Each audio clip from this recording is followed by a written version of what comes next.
أعوذ بالله من الشيطان الرجيم.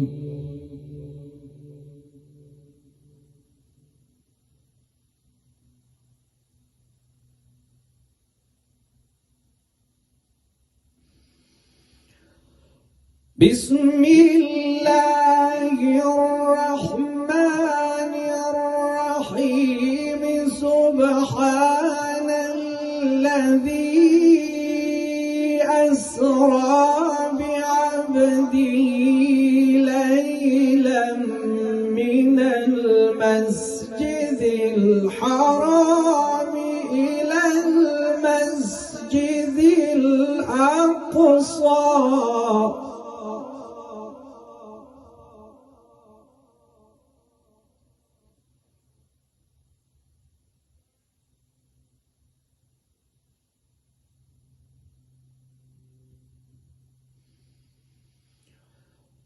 سبحان الذي أسرى بعبده ليلا من المسجد الحرام إلى المسجد الأقصى الذي باركنا حوله لنريه من آياتنا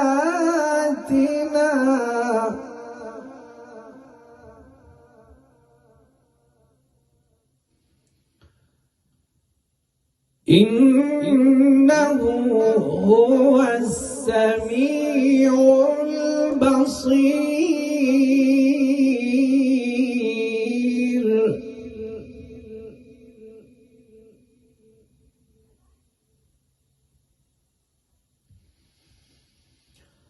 وآتينا موسى الكتاب وجعلناه هدى لبني إسرائيل ألا تتخذوا من دوني وكيلا.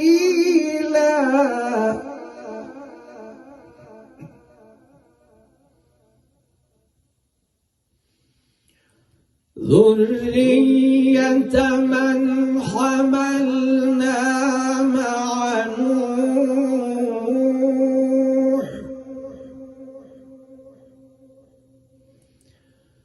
إنه كان عبدا شكورا.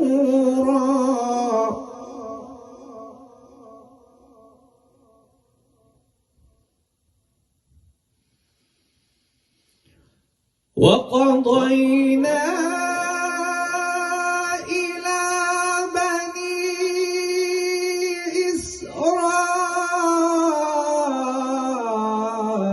إسرائيل في الكتاب لتفسدن في الأرض مرتين ولتعلن علوا كبيرا.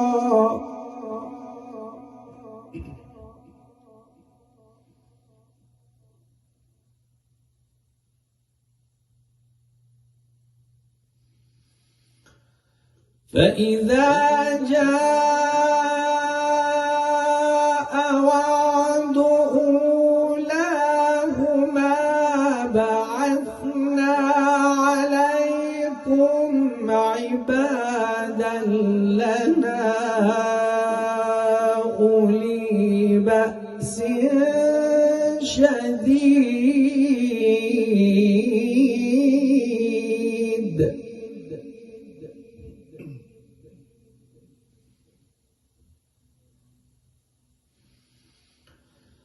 بعثنا عليكم عبادا لنا أولي بأس شديد فجاسوا خلال الديار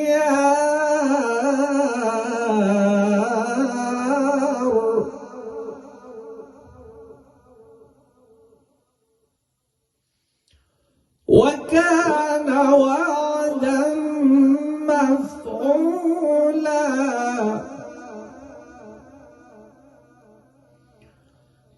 ثم رددنا لكم الكرة عليهم وأمددناكم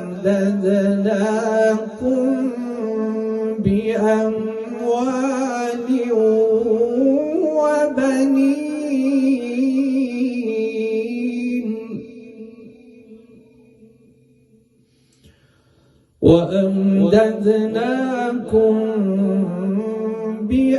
بأموال وبنين وجعلناكم أكثر نفيرا صدق الله العلي العظيم.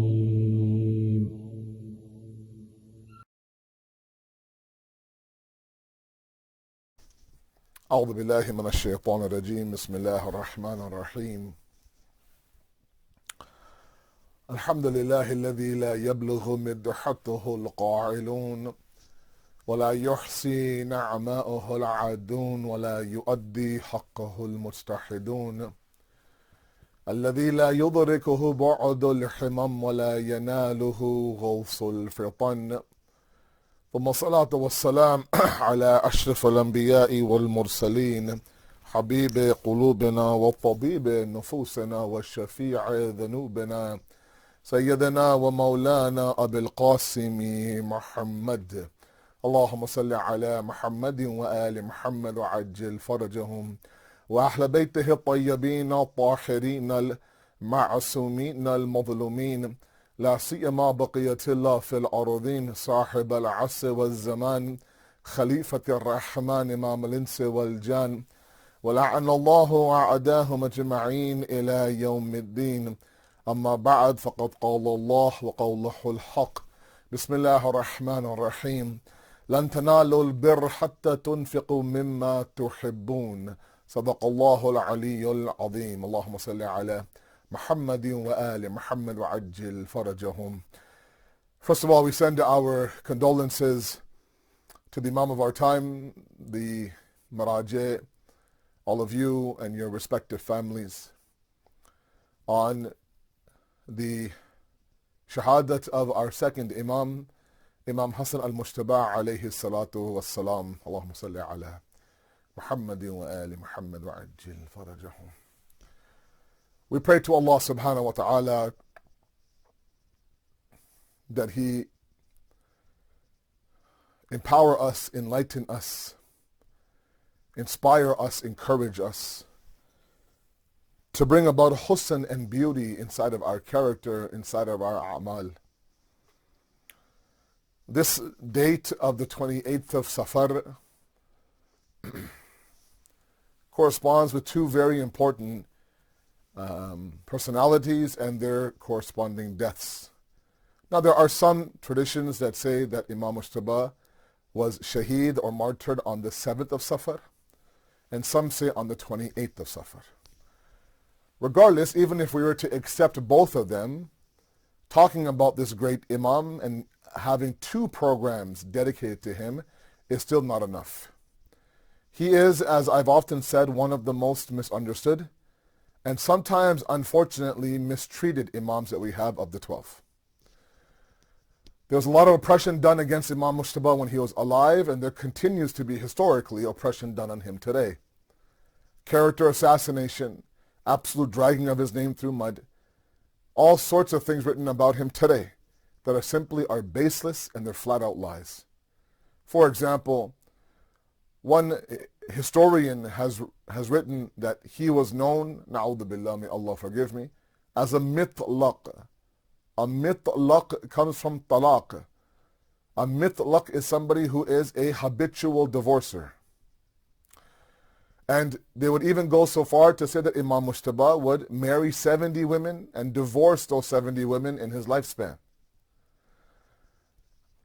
Not only that, the other oppression that we have sometimes within our own Shia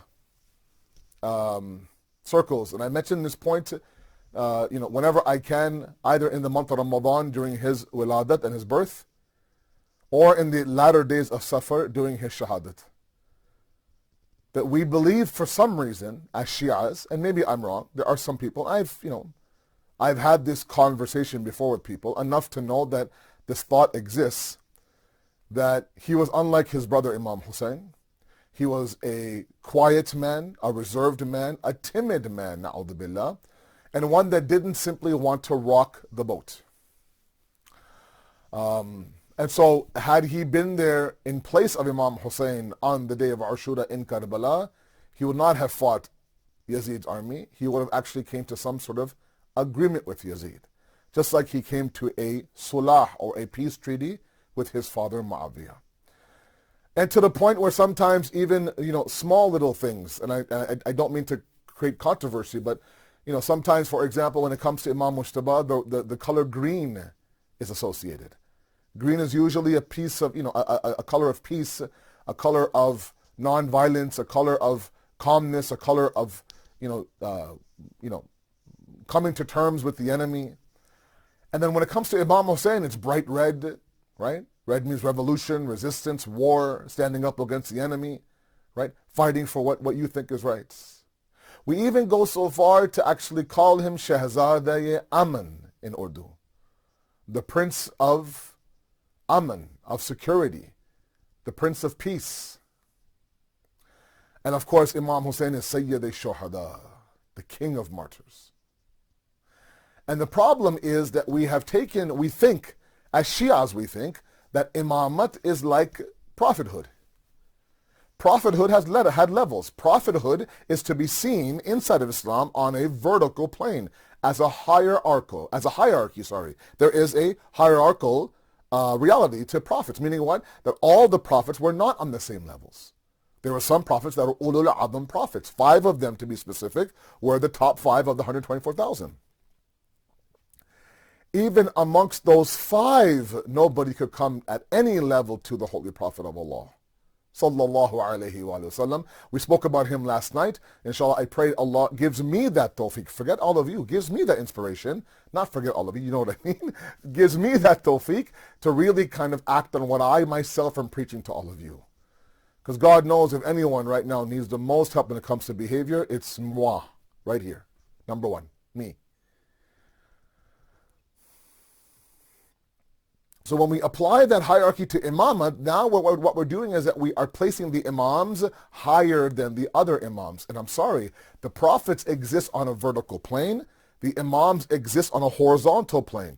Anyone who resides on a horizontal plane is at the exact same level, right? It's like the example I have to give. If you are in row number 1 of any event, okay, let's say you guys go see a rugby match in Sydney. Or if you guys are big into cricket, a cricket match. Okay? Here in Toronto and Canada, we are big on North American sports. Basketball, hockey, baseball, those kind of things. Okay? Let's say, for example, you end up buying a seat on the front row. So you're row number 1 to a rugby match. You're in seat number 12. And somebody else is in seat number 57. But you're on the exact same row. You're not higher than them. It's a different number, yes. You're 12, he's 57, but you're on the exact same row. But if you were to compare yourself to one who's in row 57, and you're in row 1, yeah, you have a better seat than he does. The prophets are seen on a vertical plane. Imams are seen on a horizontal plane. Why is that important? Because you can cut and paste the imams wherever you want. They'll do the exact same thing that the imam previous to them did. So if you were to switch Imam Hussein and Imam Hasan now is on the day of Ashura. Imam Hussein is living during Muawiyah's reign. Imam Hussein would do Sulah with Muawiyah. Imam Mujtaba would, of course, do what he did on the day of Ashura, and he would sacrifice his life. Okay? This audacity of people to think that Imam Hasan was not as brave or as strong or as courageous as Imam Hussein. Remember, the only difference between these two brothers, our second and third Imam, had nothing to do with each other, had nothing to do with even their enemy, Muawiyah and Yazid. No, it had to do with their ashab and their companions. Imam Mustaba's companions could not light a flame to Imam Hussein's companions. There was no comparison. Where one Imam Mujtaba is asking them to please stay, please stay, please stay, and they left. There was those with Imam Hussein where Imam Hussein would say, please go, please go, please go, and they stayed. Subhanallah. Where Imam Hussein's companions would not leave him in the middle of the night with the candle blown out. Imam Mujtaba's companions, so-called, left him in the middle of the war, in the middle of the day, for the world to see. For the baqa of Islam, for the survival of the deen, Imam Mujtaba came to terms with Muawiyah. And Imam Hussein respected that treaty so much. Imam Hussein did. Respected that treaty and that act of his brother so much that he did not challenge. For 10 years, Imam Hussein lived under the khilafat of Muawiyah. For 10 years. Imam Mujtaba was poisoned on the 50th year of Hijri. Karbala happened on the 61st year of Hijri. A whole decade he respected the treaty of Imam Mujtaba. Many people ask, why didn't Imam Hussein uprise against Muawiyah the way that he did with Yazid? Only because he was respecting the treaty of his brother. The moment that the last item on the treaty of Muawiyah's was broken, meaning he actually assigned and appointed his son Yazid to be his successor, a direct and absolute breaking of the conditions of the treaty, that's when Imam Hussein rose up. So please, I ask all of you, I ask myself, let's not play these games to pit one imam against the other or to create these these fallacies about one imam over the other. Absolutely not. From the first to the seventh to the ninth to the third, they're all the exact same nur. One nur across 12 bodies. Sallu ala Muhammad wa ali Muhammad. Allahumma salli ala Muhammadin wa ali Muhammad wa ajil farajahum. And again, in light of the fact that tonight we are commemorating his shahadat, I want to extract one beautiful quality from Imam Mujtaba's life that absolutely is missing in today's day and age. Look, guys, I'll tell you, there are those speakers that will make you feel good about yourself. And then there's me. I'm always trying to pinpoint how we can how we can improve and better ourselves, how we can be the best version of ourselves. And sometimes it means that we have bitter tasting discussions. And I'm not up here trying to make you guys feel great about yourself. There's a lot of greatness, a lot of progress in our Islamic communities. Incredible work being done from Sydney, Australia to Toronto, Canada to anywhere in between. But there's never a moment where we should let our guard down. The shayateen around us, the shayateen inside of us have not let their guard down, neither should we. Which means that we always have to address these sometimes bitter things inside of our families, inside of ourselves, to correct them. This is not meant to make somebody hopeless. It's all, it's going to be a problem, and this guy is always bad news bears. No, not at all, not at all. But what's the point of remembering these imams if we can't extract one lesson from their life that we can now go ahead and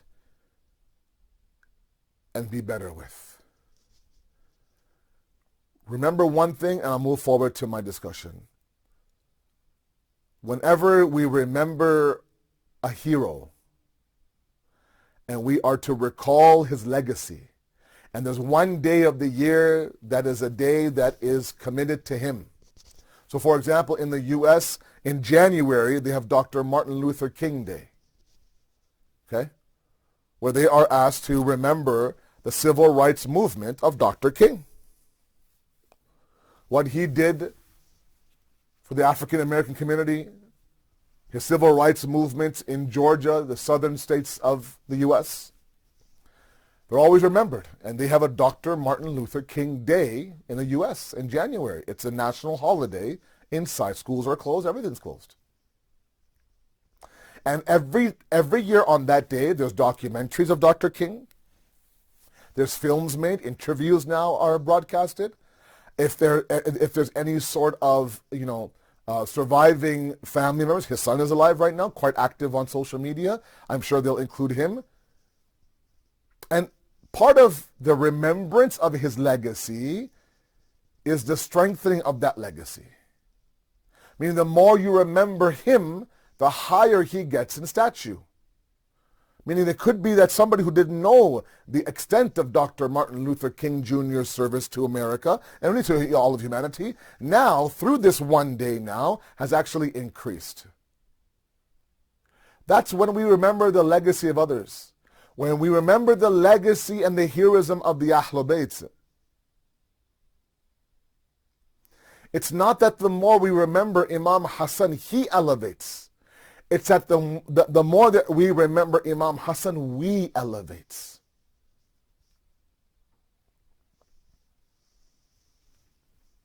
Meaning in Dr. Martin Luther King's example, it's the object of the remembrance that elevates. Here, it's the doer of the remembrance that elevates.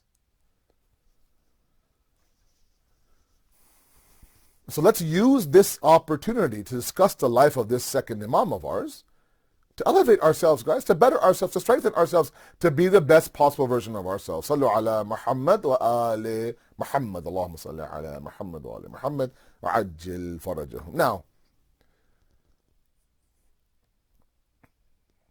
born in the second year after Hijri in Medina, shaheed by his own wife, in 50th year of Hijri, buried in Medina in Baqi.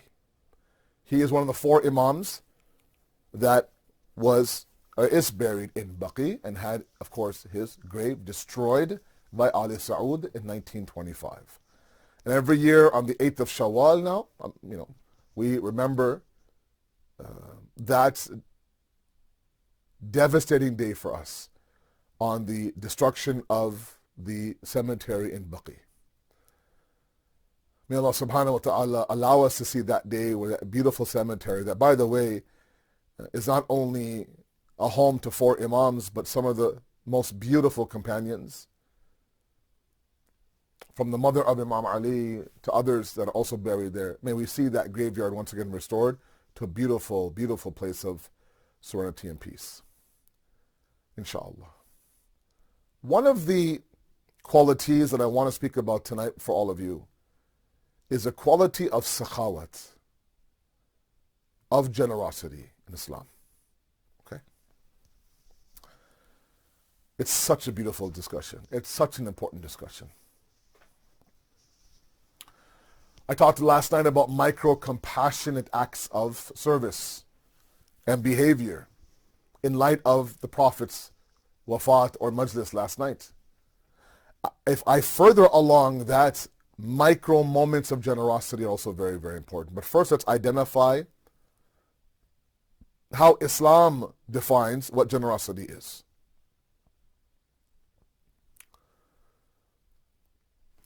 When I think about generosity, I think about people who are sakhi in Islam.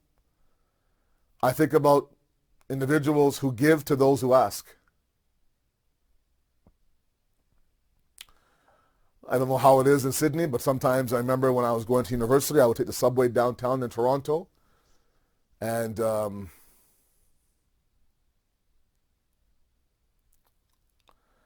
would be a guy there in the subway stop playing an instrument. Let's say a guitar, and he would have his guitar case open, and people would come by and drop some money on their way to the train. Or, as we step outside our campus and we start to kind of walk towards our bus stops, there's always a few guys asking for change, and we would drop whatever we could in his hand.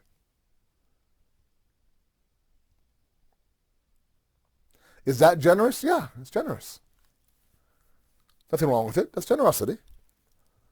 However, there is a higher level of generosity that we have to now understand in Islam.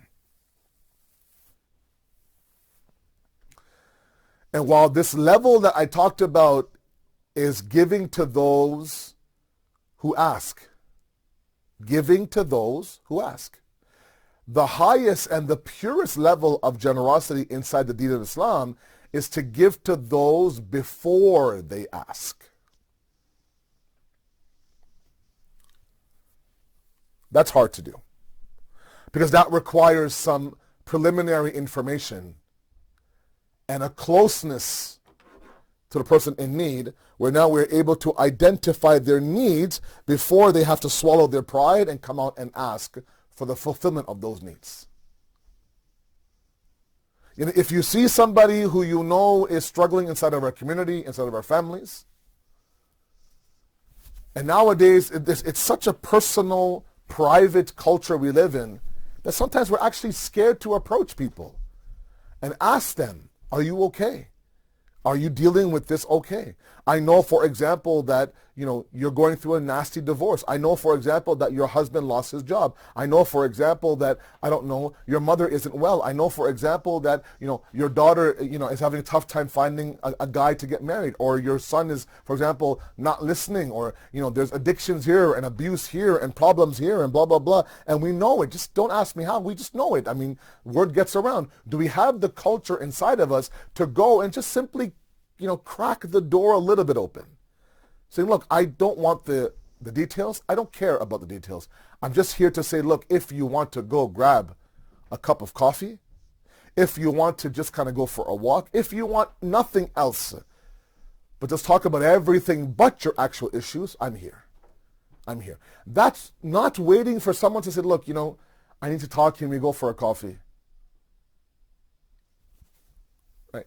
We're not going to do that. We're actually going to wait for someone. We're actually not going to wait for someone. We're actually going to approach them and say, look, now if they say, look, you know what, mind your own business, well, you just want details.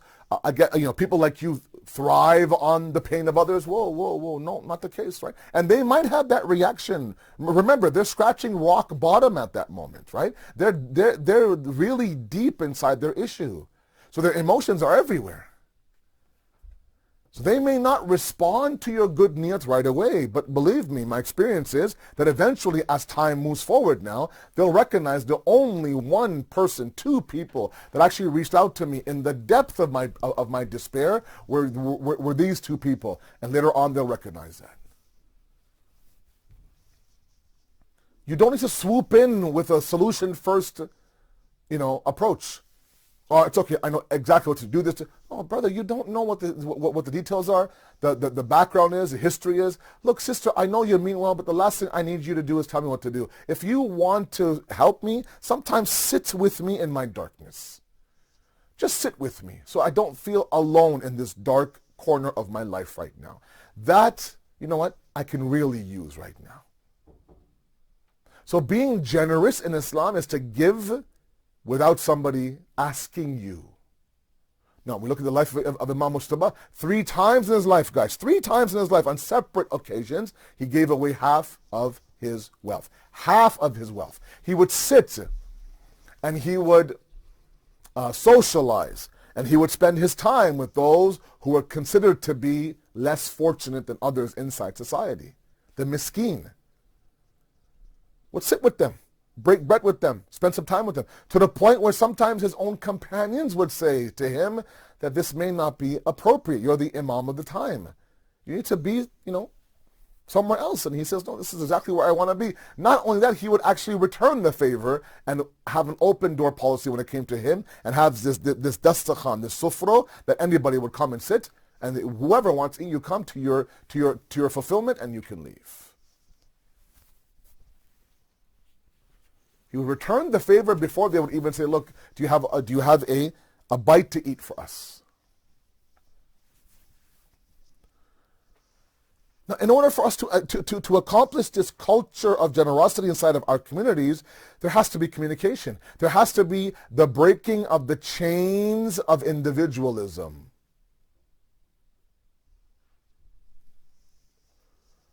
The Quran is a very powerful verse. I read in the khutbah that all of you have heard several times, I'm sure. لَن تَنَالُوا الْبِرَّ حَتَّى تُنْفِقُوا مِمَّا تُحِبُّونَ. You will never reach the level of birr, to be abrar, until hatta tunfiqu mimma tuhibbun, until you spend out of what you love. You give those things that are near and dear to you. Not money, not clothes. Sometimes our time is precious. Sometimes our mental health is precious. There are some people that actually, they go and they approach somebody who has anxiety and depression and stress, and they help them through their depression without ever letting on that they themselves are dealing with their own elements of depression and stress. So you park your own anxiety to help somebody navigate through theirs. That's generosity in Islam. And on top of that, don't make them feel guilty. Well, you should know that I'm doing, but for your sake, I put all that. Don't announce it, man. Just do it quietly. Do it quietly. I pray to God that we learn this, the beauty of being anonymous. I tell you, man, in this era of personification, in this era where everything has to be publicized, everything has to be a hashtag, everything has to be, an IGTV clip, has to be a reel, has to be, oh my goodness. Put the camera down. Just do what you have to do and carry on with your life.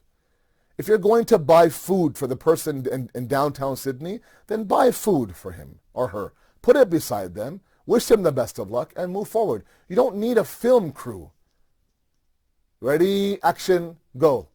Just do the act and move on. Okay? Sometimes we help people, but we actually make them feel like they are, there was such a burden for me to help you. I'm so happy I'm here. I talked about microaggressiveness last night, right? I'm so happy I was able to be here and meet you at this coffee shop, even though honestly it's about an hour and a half away from me. I had to leave my house 2 hours before. I have small kids, but hey, I'm here now. We're here. Let's talk about this girl. Let's go. You could have done all of that without the hour and a half to show how far out of my way I've come to help you. If I want that recognition, let God recognize, right? Let's be anonymous. Let's not always tell everybody the effort that I went through to get done what I've gotten done today. Because now this person feels, on top of everything else they're going through, this immense guilt that I made you drive 2 hours in this traffic, for example, leaving your small kids. So they'll rush, and then they'll feel like, oh my God, I'm keeping you. You have so busy. I feel so guilty. Blah blah blah. Instead, make the person feel like, what, it was nothing. I'm so happy you called. I'm so happy you're here. If they say, oh my God, I know how far it is, no, it's not at all. Honestly, nowadays, it's so simple. It's so easy. This and that. Blah blah blah. Make them feel like no matter what they've asked of you or what you've done for you to help them, that it was nothing to you. Even though maybe you had to put gas in, maybe you had to wake up extra early, I don't know, maybe you have a headache from the drive, but just swallow all that, put that aside, let God see all of that, please. Become anonymous, right? So part of the culture of being truly Islamically generous is this idea of being so in tune with people outside of us that we are now able to recognize their pain, pick up symptoms. This person is quiet. This person's kind of been aloof. Hasn't been responding so much in our WhatsApp groups. Does not come and hang out with us anymore. Okay? Or just flat out say, are you okay? Everything all right? I hear there's a lot happening inside of your home. If you need anything, let me know. And that's it. Nowadays, it's so simple. One emoji, one message on WhatsApp. Hey, thinking about you. Hope you're okay. You need anything? I'm right here. And leave it open.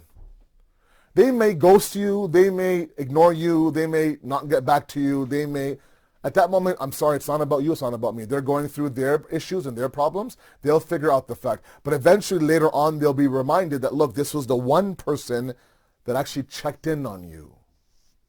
Everyone else knew you're going through a lot of problems. But we don't have that culture. What if they snap at me, Malana? What if they say, mind your own business? Let them say that. They have the right now. They're going through a lot of emotion. Okay? Which speaks to a bigger issue, and that is that one of the consequences of living in a me-centric era like we live in a very individualistic world that we live in, is the fact that everything, every experience, every encounter, Every relationship, almost, it seems as if, has to have an element of me in it. Okay? So I'll go over to someone's house who just lost her father or his father, and I'll go there with the purest of intentions, condolences that may be beside this brother in his trying times. It's difficult to lose a father. I'll go there, and the entire time I'll speak about my father and how hard it was for me when I lost my father, and how young I was, and how I was able to overpower through the grief. Meanwhile, this guy's now, his wound is fresh, his tears are fresh, but all you're concerned about is your story. Now you might think, oh, no, you're making this about yourself, right? So that's why one of the most difficult levels to achieve is pure ikhlas, pure sincerity. To do something without any hope of a return in back, without any sort of recognition. No claps, no shabash, no talian, no 8.5 by 11 certificate, I don't know, some plaque that goes into a box in the basement. You're doing it fi sabilillah for Allah subhanahu wa ta'ala. If you want to be recognized, Allah is the one. وَلَقَدْ كَرَّمْنَا بَنِي آدَمَ. Allah has now honored the human being, the Quran says. To remove that me elements from serving somebody else is ikhlas. It's called khulus, sincerity. It's very difficult. It's not easy. It's such an important characteristic. It actually brings shaitan to his knees. Shaitan himself says, I will be able to misguide them all, lure them all off the path, illa al-mukhlasina. Mukhlas and mukhlis are different. But nonetheless, the idea is that the true sincere ones are the ones that truly I cannot misguide. The closer we are to that, the better of a chance we have against shaitan. Okay? So sorry, I feel like I was everywhere there. Generosity in Islam is to give to those before they ask. In order for us to know what they need before we ask, there has to be a climate and a culture in our families, in our communities, of a certain level of brotherhood and sisterhood, knowing each other, knowing their triggers, knowing their this and that, knowing the dates, for example, right?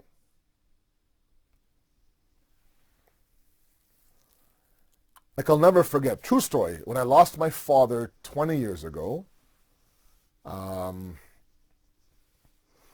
think it's been almost 20 years.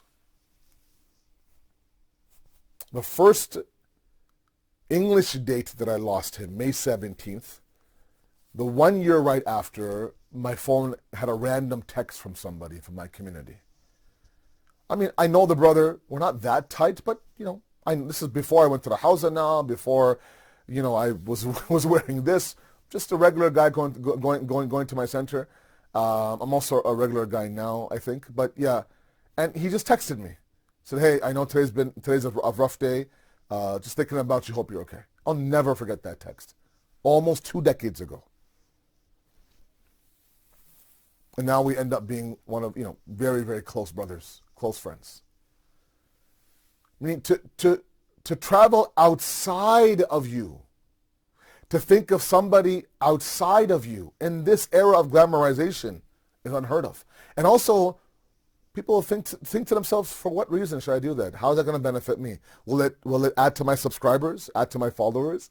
Will I get more people retweeting my tweet? Will I get more people sharing my post? Will I get some recognition? No, you won't. You do it because it's the right thing to do. And sometimes we just need to do things for the right thing to do. And Islam was never about the individual. Yes, your journey in the hereafter is individual, but that journey is paved through how you are with others and how others are with you. Your journey in the hereafter, albeit you are one, it's paved by how others now think of you, how you treat others, how you are with others, how others have prayed for you and will continue to pray for you. So while there are moments of individualism inside the deen, overall it's a collective movement. The Quran says, "Kuntum khayra ummatan ukhrajat linnas." You are the greatest nation. Allah does not say, do you want to know who no, He says, you are. Kuntum. You are the greatest nation amongst men. Ukhrajat linnas. Now it's different, the fact that, Oh, by the way, he goes on to say, what makes you great? تَعْمَرُونَ بِالْمَعْرُوفِ وَتَنْحَوْنَ عَنِ الْمُنْكَرِ وَتُؤْمِنُونَ بِاللَّهِ. You forbid the evil. You enjoin the good. You forbid the evil. You collectively believe in Allah. Meaning what? What makes you the greatest nation amongst people is that you look out for each other. If you see somebody now going down a cliff, you save them. If you see somebody now, going towards prosperity, you join them. If you see now somebody believing in God now, you join them. These are the elements, collective elements that make you what? Kuntum khayra ummat. You are the greatest, the best nation. Now, have we fulfilled that? That's a different discussion. That's why, verses like these not only describe certain believers, but also act as motivation for others of where should we aspire to be. But the overall message is, I'm sorry, your individual salat, your one hajj, you giving khums, doesn't make you the best nation. Collectively, you are moving towards good. That collectivism makes you the greatest nation. We must break the chains of today's individualism, this me world that we live in. We can't be like that. I'm not saying to at the cost of ourselves. That's why I talked about Imam Mujtaba gave half of his wealth away. Not all of it. He kept the other half for his family. I'm not saying for you to come in and rescue somebody from their pain, and that means that you drag yourself through pain. No, of course not. Of course not. There has to be a fine balance, but it can't be either me or either you. No.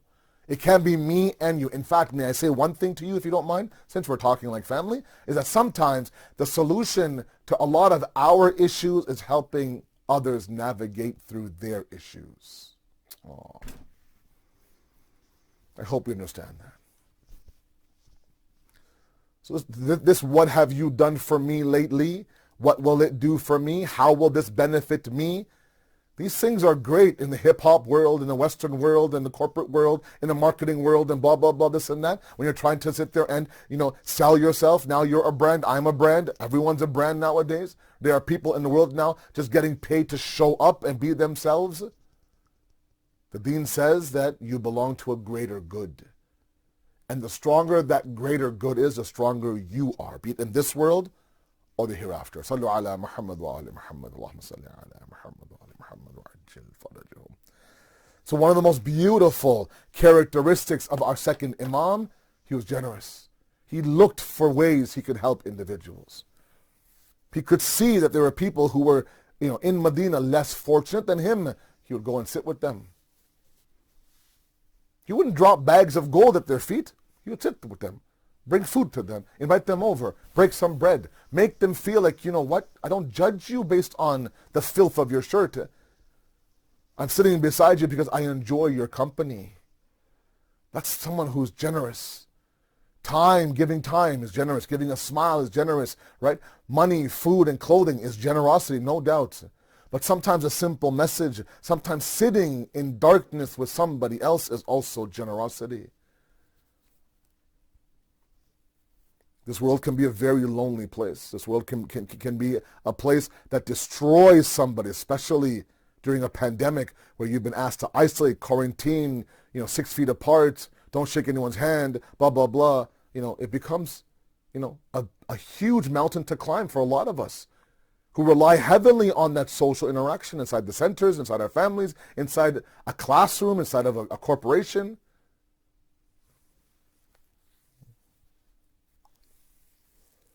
These are the gifts, the treasures, the khada'in that the Imams have left behind for us to follow. But unfortunately, the ummah around them didn't understand the treasures that they had. The level of kufran in ni'mat, the level of the sheer disregarding of the blessings.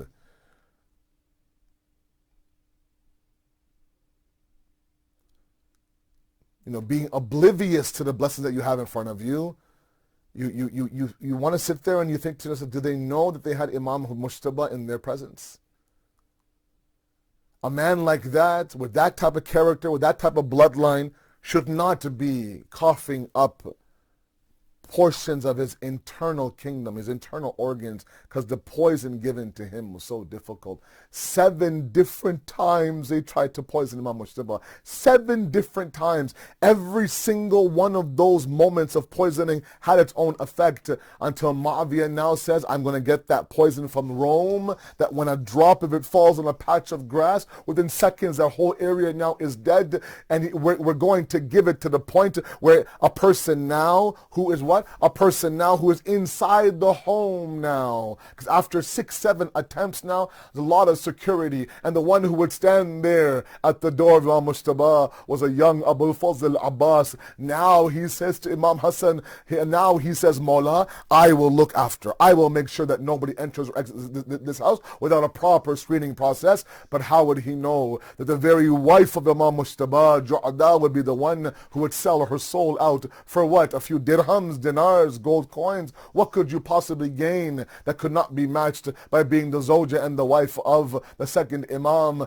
Imam Mujtaba was given poison, and right away now he began to become very, very uncomfortable. For 1, 2 days now, he couldn't sleep. He began to now, as I said, throwing up pieces of his liver, and there was that one moment now where Imam Hussein, standing beside his brother, these two were very, very close, watching Imam Mujtaba, the poison having the effect, watching his brother get sick in front of him, and Hussein begins to cry. Imam Mujtaba says, Bhaiya, please, don't cry. There'll be a day that's not unlike any other day. Your day will be like no other day. Talking about the day of Ashura. You're here beside me crying. Zainab is beside me crying. But there'll come a day on the day of Ashura where there'll be nobody there. One Hussein and 30,000 men. Imam Mujtaba now is readied, passes away. Inna lillahi, the poison now has destroyed this man from inside. He's now making his way. The janazah is, the mayyat is ready, leaving the house inside of Medina, going towards Baqi now. And the enemies now begin to shoot arrows at the grave and the coffin and the body of Imam Mujtaba. A shower of arrows comes towards the mayyat and the janazah, and some hit the actual deceased body of Imam Mujtaba. At that moment now, the mayyat is brought back inside the home. Zainab had already said her khudafis one time, her goodbye one time, but now she sees the body of her brother coming back towards the house. Now this time there's arrows inside of that body. Imam Hussein says, Zainab, come, help me take out these arrows from the body of our brother. One side is Zainab, one side is Hussein. Arrow by arrow is taken outside the body of Imam Mujtaba. My heart tells me that Zainab, you're sitting there with your brother, complete calmness, taking an arrow out of every single one portion of Imam Mujtaba's body. There'll come a time in Karbala where you'll leave Karbala, go towards Kufa, pass by the body of your brother, but not have the ability to take one arrow out. My heart tells me at that moment you might say to yourself that, Bhaiya, you were beside me as I took out arrow by arrow from Imam Hasan's body, but now your body has 200 plus scars. I'm not even able to take out one. My hands are tied. My chadar is off. We're going towards Kufa. سيعلم الذين ظلموا أي منقلب ينقلبون إنا لله وإنا إليه راجعون. معتمر حسين يا حسين يا حسين. أعوذ بالله من الشيطان الرجيم. أزور السادة وموالي محمدا وآل محمد أصالة عن نفسي ونيابة عن والدي وعن صاحب العصر والزمان وعن جميع المؤمنين والمؤمنات قربة إلى الله تعالى. السلام عليك يا رسول الله يا محمد بن عبد الله ورحمة الله وبركاته.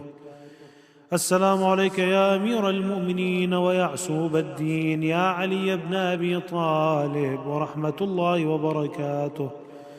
السلام عليك يا سيدتي ويا مولاتي يا فاطمة الزهراء يا سيدة نساء العالمين ورحمة الله وبركاته. السلام عليك يا سيدي يا حسن بن علي المجتبى ورحمة الله وبركاته. السلام عليك يا وارث آدم صفوة الله. السلام عليك يا وارث نوح النبي الله. السلام عليك يا وارث إبراهيم خليل الله.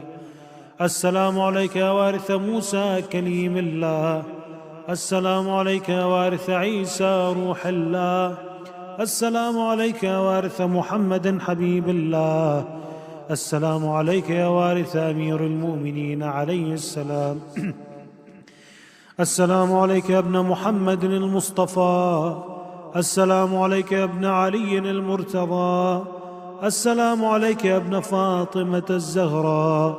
السلام عليك يا ابن خديجة الكبرى. السلام عليك يا آثار الله وابن آثاره والوتر الموتور. أشهد أنك قد أقمت الصلاة وآتيت الزكاة وأمرت بالمعروف ونهيت عن المنكر وأطعت الله ورسوله حتى أتاك اليقين. فلعن الله أمة قتلتك، ولعن الله أمة ظلمتك، ولعن الله أمة سمعت بذلك فرضيت به. يا مولاي يا أبا عبد الله، أشهد أنك كنت نورا في الأصلاب الشامخة والأرحام المطهرة، لم تنجسك الجاهلية بأنجاسها ولم تلبسك من مدلهمات ثيابها. وأشهد أنك من دعائم الدين وأركان المؤمنين. وأشهد أنك الإمام البر التقي الرضي الزكي الهادي المهدي. وأشهد أن الأئمة من ولدك كلمة التقوى وأعلام الهدى والعروة الوثقى والحجة على أهل الدنيا. وأشهد الله وملائكته وأنبياءه ورسله أني بكم مؤمن وبيا بكم موقن بشرائع ديني وخواتيم عملي، وقلبي لقلبكم سلم وأمري لأمركم متبع. صلوات الله عليكم وعلى أجسامكم وعلى أرواحكم وعلى أجسادكم وعلى أجسامكم وعلى شاهدكم وعلى غائبكم وعلى ظاهركم وعلى باطنكم. بأبي أنت وأمي يا ابن رسول الله، بأبي أنت وأمي يا أبا عبد الله. لقد عظمت الرزية وجلت المصيبة بك علينا وعلى جميع أهل السماوات والأرض. فلعن الله أمة أسرجت وألجمت وتهيأت لقتالك. يا مولاي يا أبا عبد الله، قصدت حرمك وأتيت إلى مشهدك، أسأل الله بالشأن الذي لك عنده وبالمحل الذي لك لديه أن يصلي على محمد وآل محمد، وأن يجعلني معكم في الدنيا والآخرة. السلام عليك يا سيدي يا علي بن الحسين السجاد ورحمة الله وبركاته. السلام عليك يا سيدي يا محمد بن علي الباقر ورحمة الله وبركاته. السلام عليك يا سيدي يا جعفر بن محمد الصادق ورحمة الله وبركاته. السلام عليك يا سيدي يا موسى بن جعفر الكاظم ورحمة الله وبركاته. اللهم صل على علي بن موسى الرضا المرتضى الإمام التقي النقي وحجتك على من فوق الأرض ومن تحت الثرى الصديق الشهيد، صلاة كثيرة تامة زاكية متواصلة متواترة مترادفة كأفضل ما صليت على أحد من أوليائك. السلام عليك يا سيدي يا محمد بن علي الجواد ورحمة الله وبركاته. السلام عليك يا سيدي يا علي بن محمد الهادي ورحمة الله وبركاته. السلام عليك يا سيدي يا حسن بن علي العسكري ورحمة الله وبركاته. السلام عليك يا صاحب الزمان ويا شريك القرآن يا قائم آل محمد ورحمة الله وبركاته. اللهم كن لوليك الحجة ابن الحسن صلواتك عليه وعلى آبائه في هذه الساعة وفي كل ساعة وليا وحافظا وقائدا وناصرا ودليلا وعينا حتى تسكنه أرضك طوعا وتمتعه فيها طويلا برحمتك يا أرحم الراحمين. وصلى الله على محمد وآله الطاهرين.